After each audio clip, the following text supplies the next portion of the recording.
have no standardized testing. And I'd like to add that Finland is considered one of the smartest and happiest nations in the world. There's an organization called the OECD, which stands for, it's basically developed nations. And every year, these nations, including the US, take one test for 15-year-olds, and it measures their intelligence, so like their collective IQ. And Finland scored the highest. It was about a 20-point difference between the US and Finland. So that just kind of shows you the differences between those two education systems. But I'd really like to begin kind of with some history about the Finnish education system to kind of tie you in with my talk about some of the differences and how Finland became to be such a good education system. Finland was actually really far behind in the world. In 1945, when World War II ended, Finland was considered one of the poorest countries in the world. It had almost no industry. It was primarily agrarian, and it was being run by a pretty divided government. There was a communist party, a socialist workers' party, and an agrarian party, which were all fighting for control. So the Finns, they really wanted to bring their society back together. From the remains of World War II, they had been forced to pay the Russians what was the equivalent of about 7% of their GDP and another 12% of their land so they could stay independent, because the Russians were like, oh, you know, we want to spread communism, so Finland, you know, come join us. And Finland obviously said, no, we want to stay independent, so they had to give up all this land. So in short, Finland was really, really far behind economically, socially, politically, and educationally. The only education that was available were a number of grammar schools, private grammar schools that taught in old English and German style, of education. But Finland was like, all right, we need to get our economy moving, we need to get our education moving, how are we going to do this?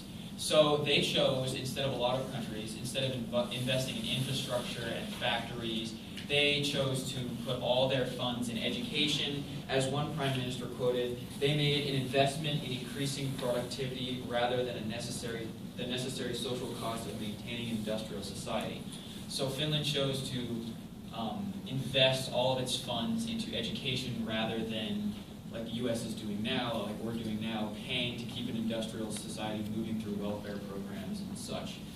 But the three major ways Finland did their reforms after World War II is they created three committees. One was to unify the curriculum into one cohesive curriculum that would be used nationwide. The second would merge all of the grammar schools and vocational schools. So in essence, the Finnish, like the hierarchy of education, you go through a primary school, secondary school, and then you can either choose to go to university or grad school. And within any of those levels, you can either choose to leave schooling completely and join the workforce, or you can leave school and go to vocational school. You can move from vocational school back into school. So it's really interchangeable. And so a lot of that flexibility came and was created by these three committees. And then the other two committees created compulsory attendance and then unified the curriculums, as I said.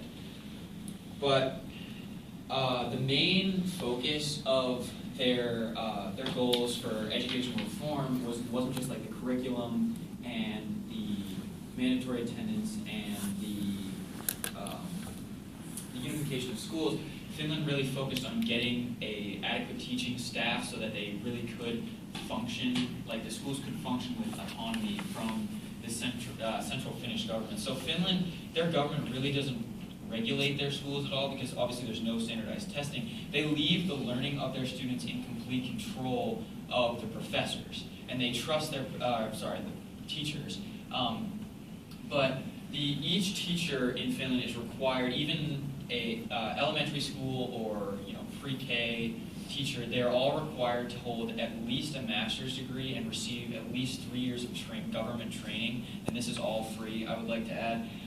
But being a teacher is highly competitive. They're paid what is equivalent to a U.S. lawyer or a doctor, and it's a really sought-after profession in Finland. So in order to teach elementary school, you have to at least have a master's or a doctorate degree. So that really made the curriculum of Finland, it made the curriculum easier, and like the curriculum, I believe, for someone going in, like studying mathematics in Finland, for their entire curriculum, their entire form of study. The curriculum is about 10 pages for like the national curriculum. And this is because the schools are able to function with autonomy from the government. You know, they're not being regulated. The teachers just get to teach the way they see fit, and they aren't teaching towards the test. So,